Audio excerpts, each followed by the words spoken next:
Assalomu alaykum, hurmatli yurtdoshlar. Bugun men juda muhim masalani tushuntirib bermoqchiman. Avgust oyida ayrim fuqarolarga 1 million 500 ming so'mgacha pul tushgani, keyin esa bu pulni qaytaring degan talablar bo'layotgani. Ba'zi holatlarda esa pul kartadan yechib olinayotgani haqida ko'p savollar kelmoqda. Bu mavzu oddiy gap emas, chunki u nafaqa, yordam puli, aliment, kredit, bank kartasi, davlat to'lovi va oilaning kundalik xarajatiga bevosita ta'sir qiladi. Shuning uchun oxirigacha diqqat bilan eshiting. Agar kartangizga pul tushgan bo'lsa, agar sizga ortiqcha to'langan qaytarasiz deyishgan bo'lsa, yoki kartangizdan pul yechilib ketayotgan bo'lsa, bu ma'lumot siz uchun juda zarur. Kanalga hozirroq obuna bo'ling, videoga like bosing, chunki bunday ogohlantirishlar ko'pchilikka vaqtida yetib borsa, odamlar keraksiz jarima, qarz va asabiylashishdan saqlanadi. Avval vaziyat qanday edi? Odamlar ko'pincha kartasiga tushgan pulni davlat berdi, mahalla yordam berdi, nafaqa chiqdi, kompensatsiya bo'lsa kerak deb qabul qilardi. Pul tushdimi? Demak ishlatish mumkin degan tushuncha bor edi. Ayniqsa oilada xarajat ko'p bo'lsa, bola puli, ijtimoiy nafaqa, moddiy yordam yoki boshqa to'lov kelishi bilan odam darhol oziq-ovqat, dori, kommunal to'lov, kredit, ijara yoki bolalarning kiyim-kechagiga sarflab yuboradi. Bu tabiiy holat. Lekin hozir ko'p to'lovlar elektron tizim orqali yuritilmoqda. Ma'lumotlar bank, soliq, pensiya, mahalla bandlik, sud ijrochilari, kredit tashkilotlari va boshqa idoralar bazasi bilan solishtiriladi. Shu yerda muammo chiqadi. Tizimda xatolik bo'lishi mumkin. Hujjat kech yangilanishi mumkin. Fuqaroning daromadi noto'g'ri ko'rinishi mumkin. Yoki bir to'lov bir necha marta hisoblanib ketishi mumkin. Natijada odam kartasiga pul tushadi, keyin esa idora bu pul sizga noto'g'ri o'tkazilgan, qaytarilishi kerak deb aytadi. Yana bir muammo bor. Kartadan pul yechilishi. Bu har doim ham davlat pulni qaytarib olyapti degani emas. Ba'zan kredit bo'yicha avtomatik yechim bo'ladi. Ba'zan aliment yoki ijro hujjati bo'yicha undirish bo'ladi. Ba'zan bankdagi overdraft, mikroqarz, kechiktirilgan foiz, komissiya yoki abonent to'lovi yechiladi. Ba'zan firibgarlar ham odamning kartasidan pul olib qo'yishi mumkin. Shuning uchun har bir holatda sababni aniqlamasdan turib vahimaga tushish ham, baribir olib qo'yishadi deb jim yurish ham noto'g'ri. Birinchi navbatda kartangizga 1 million 200 ming, 1 million 500 ming yoki shunga yaqin summa tushgan bo'lsa, bu pul qayerdan kelgani aniqlang. SMS xabarda jo'natuvchi nomi ko'rinishi mumkin. Mobil ilovada kirim tarixi bo'ladi. Bankdan ko'chirma olsangiz, to'lov topshirig'i, tashkilot nomi, maqsadi yoki tranzaksiya izohi ko'rinadi. Men har doim odamlarga shuni aytaman. Pul tushgan zahoti sarflashdan oldin kamida bitta savol bering. Bu pul menga nima asosida tushdi? Masalan, birinchi holat. Oilada 2 nafar bola bor, ona bola puli olish uchun ariza bergan. Avgustda kartasiga 1 million 500 ming so'm tushdi. U ayol bu pulni bola puli deb o'yladi. Lekin keyin mahalladan qo'ng'iroq qilib, sizning turmush o'rtog'ingizning rasmiy daromadi tizimda ko'rinib qoldi. Oilangiz mezonga tushmas ekan. Ortiqcha to'lovni qaytarish kerak deyishdi. Bu yerda eng muhim savol: qaror qachon qabul qilingan? To'lov qaysi oy uchun hisoblangan? Daromad qaysi davr uchun olingan? Fuqaro hujjatda yolg'on ma'lumot berganmi yoki tizim kech yangilanganmi? Agar ayol halol ariza bergan bo'lsa, barcha ma'lumotni to'g'ri ko'rsatgan bo'lsa, xatolik tizim yoki idora tomonidan bo'lgan bo'lsa, darhol qaytaraman deb yozma majburiyatga imzo qo'yishdan oldin hujjatli asos talab qilish kerak. Ikkinchi holat: pensioner otaxonning kartasiga pensiya bilan birga qo'shimcha summa tushdi. U dori sotib oldi. Bir haftadan keyin ortiqcha pensiya hisoblangan deyishdi. Pensiya to'lovlarida ham qayta hisob-kitob bo'lishi mumkin. Masalan, ish staji bo'yicha ma'lumot o'zgargan, oldingi oy uchun qo'shimcha hisoblangan yoki aksincha noto'g'ri koeffitsient qo'llangan bo'lishi mumkin.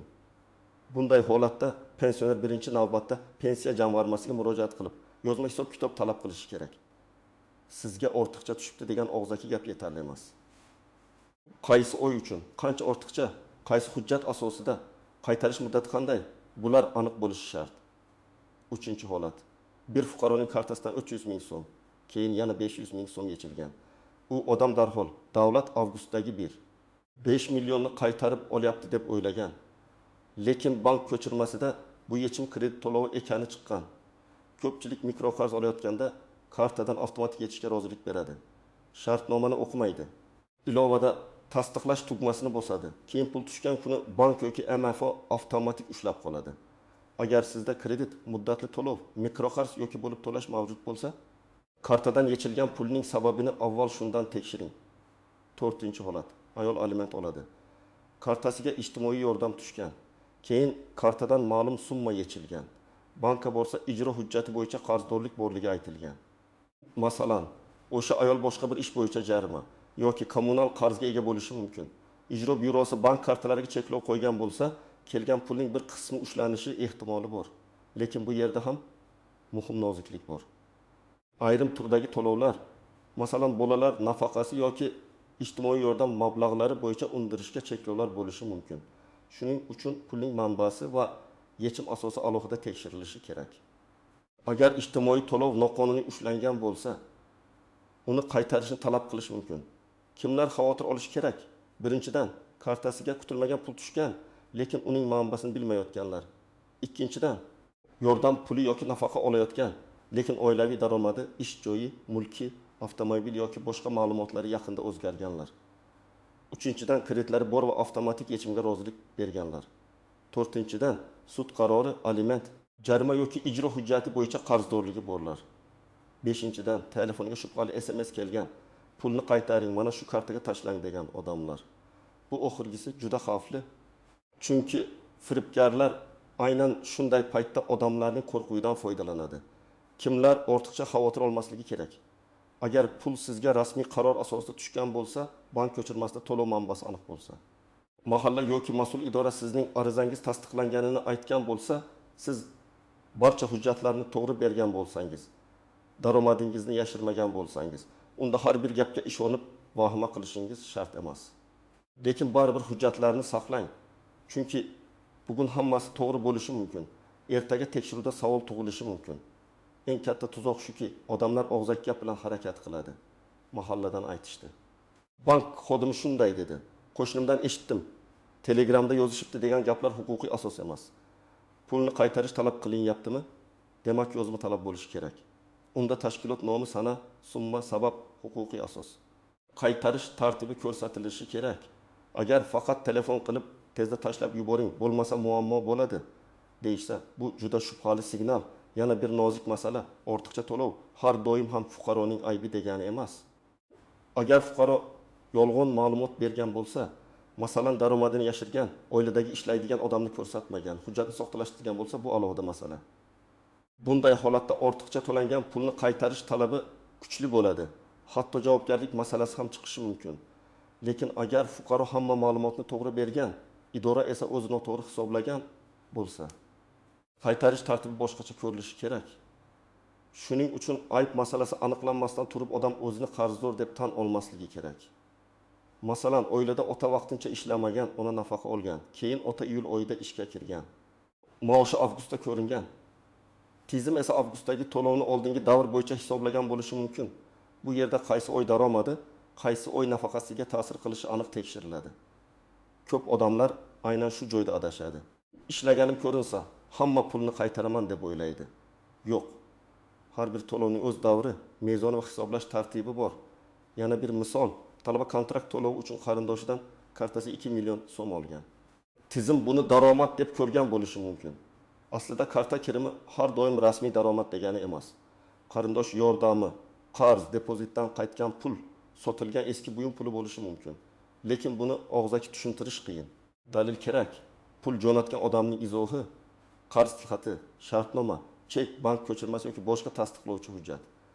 Kartadan pul yechilishidagi yana bir muhim holat, karta bog'langan xizmatlar, kredit ilovasi, obuna, taksi, marketplace, kommunal xizmatlar avtomatik to'lovga ulangan bo'lishi mumkin. Odam davlat ushladi deb o'ylaydi, aslida telefon raqamiga avtomatik to'lov o'tgan bo'ladi.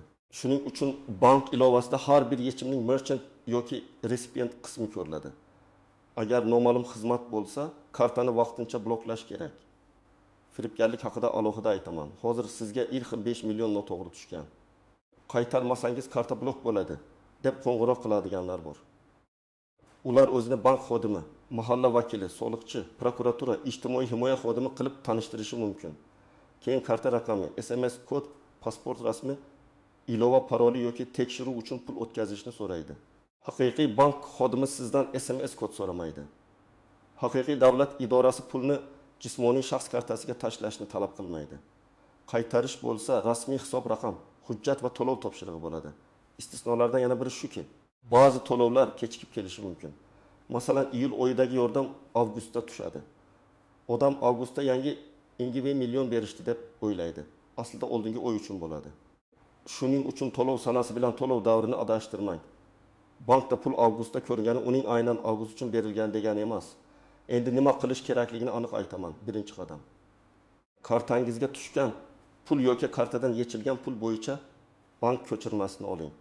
Buni mobil ilovadan yuklab olish mumkin. Bank filialdan muhrli shaklda olish mumkin. Ayrim banklarda elektron ko'chirma yetarli bo'ladi. Ko'chirmada sana summa, jo'natuvchi yoki qabul qiluvchi tranzaksiya raqami ko'rinsin.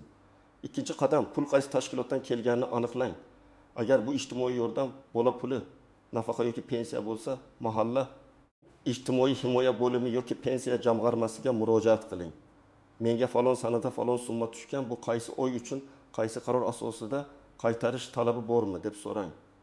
Iloji bo'lsa murojaatni yozma qiling. Ariza nusxasiga qabul qilingan sana qo'ydiring yoki elektron murojaat yuboring. Uchinchi qadam, agar sizdan pulni qaytarish so'ralayotgan bo'lsa, yozma asos talab qiling. Arizada shunday yozish mumkin. Mening kartamga tushgan mablag' bo'yicha qaytarish talabi bildirilmoqda. Ushbu talabning huquqiy asosi, hisob kitobi, qaysi davr uchun ortiqcha to'lov aniqlangani. Qaror nusxasi va qaytarish tartibini yozma ravishda taqdim etishingizni so'rayman. Mana shunday oddiy, lekin aniq mat sizni himoya qiladi. Chunki keyin sizda dalil bo'ladi. 4-qadam, agar kartadan pul yechilgan bo'lsa, darhol bankka murojaat qiling. Ushbu yechim kimning foydasiga, qaysi shartnoma yoki ijro hujjati asosida amalga oshirilgan deb so'rang. Agar kredit bo'lsa, kredit shartnomasini oling.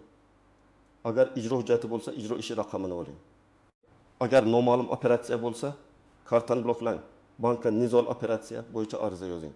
5-qadam, hujjatlarni yig'ing. Pasport yoki ID karta nusxasi, bank ko'chirmasi, ijtimoiy nafaqa bo'yicha qaror yoki ariza nusxasi. Oilaviy tarkibga oid ma'lumotlar, daromad haqida ma'lumotnoma, ish joyidan ma'lumotnoma, bolalarning tug'ilganlik guvohnomasi, nogironlik bo'yicha hujjat, ijara shartnomasi, kredit shartnomasi, qarz tilxati, pul o'tkazmasi izohi. Vaziyatingizga qarab aynan kerakli hujjatlarni tayyorlang. 6-qadam, hech qachon shoshilib SMS kod bermang. Telefon qilgan odam qanchalik ishonchli gapirmasin. Hozir kodni ayting, bo'lmasa pulingiz kuyadi desa, suhbatni to'xtating. Bankning rasmiy raqamiga o'zingiz qo'ng'iroq qiling. Davlat idorasining rasmiy qabuliga boring yoki rasmiy sayt orqali murojaat qiling. Begona odam yuborgan havolaga kirmang, ayniqsa karta ma'lumotlarini kiritmang. 7-qadam. Agar sizga ortiqcha to'lov haqiqatdan ham bo'lganini hujjat bilan isbotlashsa, qaytarish tartibini kelishib oling. Ba'zan birdan to'liq qaytarish odamga og'ir bo'ladi. Shunda bo'lib qaytarish, keyingi to'lovlardan ushlab qolish yoki muddat berish masalasini yozma so'rash mumkin. Eng muhimi, hammasi hujjat bilan bo'lsin. Pulni kimningdir shaxsiy kartasiga tashlamang. Faqat rasmiy hisob raqamiga izoh bilan to'lang. 8-qadam. Agar siz talabni noto'g'ri deb hisoblasangiz, shikoyat qiling. Avval o'sha tashkilot rahbariga yozma murojaat qiling. Javob ko'niktirmasi yuqori turuvchi organ, bank ombudsmani, iste'molchilar huquqlarini himoya qilish organlari, prokuratura yoki sud tartibida murojaat qilish mumkin. Lekin shikoyat kuchli bo'lishi uchun hissiyot emas, dalil kerak. Mendan noqonuniy pul so'rashdi deyishning o'zi yetmaydi. Sana. Summa kim aytdi? Qanday hujjat berdi? Bank ko'chirmasi, yozishmalar, qo'ng'iroq va ariza nusxalari bo'lsin. 9-qadam, oilaviy daromad va ma'lumotlaringizni muntazam tekshirib boring. Nafaqa yoki yordam olayotgan bo'lsangiz. Ishga kirish, ish haqi oshishi, oilaviy tarkib o'zgarishi, farzandning yoshi mezondan chiqishi, nikoh, ajrim, mulk yoki avtomobil rasmiylashuvi kabi holatlar to'lovga ta'sir qilishi mumkin. Buni yashirish keyin kattaroq muammoga olib keladi. O'z vaqtida xabar berish ba'zan ortiqcha qarzdorlikning oldini oladi. 10-qadam, pul tushganda hammasini darhol yechib ishlatib yubormang, ayniqsa manbasi noma'lum bo'lsa. Kamida bir necha kun vaziyatni aniqlang. Men bilaman, ko'p oylarda pul tushishi bilan zarur xarajatlar kutib turadi, lekin noto'g'ri tushgan mablag' sarflanib ketgandan keyin qaytarish yanada og'ir bo'ladi. Shuning uchun avval tekshiruv, keyin xarajat qiling. Yana bir foydali maslahat, Bank ilovaningizda bildirish nomalarini yo'qing. Har bir kirim va chiqim bo'yicha SMS yoki push xabar kelsin. Ko'p odamlar pul yechilgani bir necha kundan keyin biladi. Vaqtida bilsangiz, kartani bloklash, bankka ariza berish firibgarlikni to'xtatish imkoniyati ko'proq bo'ladi. Tasavvur qiling, sizga 1 million 500 ming so'm tushdi. Siz buni bola puli deb o'yladingiz. Ertasi kuni 800 ming so'mini oziq-ovqatga, 300 ming so'mini doriga, 400 ming so'mini qarzga berdingiz. Bir haftadan keyin noto'g'ri tushgan, qaytaring deyishdi. Agar sizda to'lov manbasi, qaror va hisob-kitob bo'lmasa, juda noqulay vaziyatga tushasiz. Lekin agar boshidan bank ko'chirmasini olgan, idoradan yozma javob so'ragan bo'lsangiz, siz aniq gaplashasiz. Mana menga falon asos bilan tushgan, qaytarish talabingiz bo'lsa hujjat bering. Yana bir holat. Kartadadan 1 million 500 ming so'mning 1 millioni yechilib ketdi. Odam bankni ayblaydi. Bank esa siz falon kredit shartnomasida avtomatik yechimga rozilik bergansiz deydi. Shuning uchun kredit olayotganda shartnomadagi akseptsiz yechish, avtomatik to'lov, mijoz roziligi degan bandlarga e'tibor bering. Agar rozilik bergan bo'lsangiz, bank ma'lum holatlarda kartangizdan pul ushlashi mumkin. Agar rozilik bermagan bo'lsangiz yoki yechim noto'g'ri bo'lsa, bahslashish mumkin. Yana bir real vaziyat. Sizga kimdir qo'ng'iroq qilib, sizga davlatdan ortiqcha pul tushgan. Hozir qaytarmasangiz jarima bo'ladi deydi. Keyin mana shu karta raqamiga tashlang deydi. Bu yerda darhol to'xtash kerak. Davlat idorasi shaxsiy karta orqali pul yig'maydi. Agar qaytarish bo'lsa, rasmiy rekvizit tashkilot hisob raqami to'lov maqsadi bo'ladi. Shaxsiy karta Telegram orqali rekvizit, SMS kod so'rash, havola yuborish firibgarlik belgisi. Demak, avgustda 1 million 500 ming so'm tushgani yoki kartadan pul yechilayotgani bo'yicha eng muhim qoida shuki, avval sababni aniqlang, keyin harakat qiling. Pul qayerdan keldi? Qaysi o'y uchun, qaysi qaror asosida? Nima uchun qaytarish so'ralyapti? Kartadan kim yechdi? Qaysi shartnoma yoki hujjat asosida yechdi? Mana shu savollarga javob bo'lmasa, hech kimga shoshilib pul o'tkazmang. Men ekspert sifatida sizga shuni tavsiya qilaman. Bank ko'chirmasini oling, yozma asos talab qiling. Hujjatlarni saqlang. SMS kodni hech kimga bermang. Shaxsiy kartaga pul qaytarmang. Shubhali holatda bank va rasmiy idoraga o'zingiz murojaat qiling. Agar talab qonuniy bo'lsa, tartib bilan hal qilinadi. Agar talab noto'g'ri bo'lsa, dalil bilan o'zingizni himoya qilasiz. Sizda ham shunday holat bo'lganmi? Kartangizga kutilmagan pul tushganmi yoki kartadan tushunarsiz summa yechilganmi? Izohlarda yozib qoldiring. Boshqalar ham tajribangizdan xulosa qiladi. Videoga like bosing, kanalga obuna bo'ling va yaqinlaringizga yuboring. Chunki bu ma'lumot hozir juda ko'p oilaga kerak bo'lishi mumkin.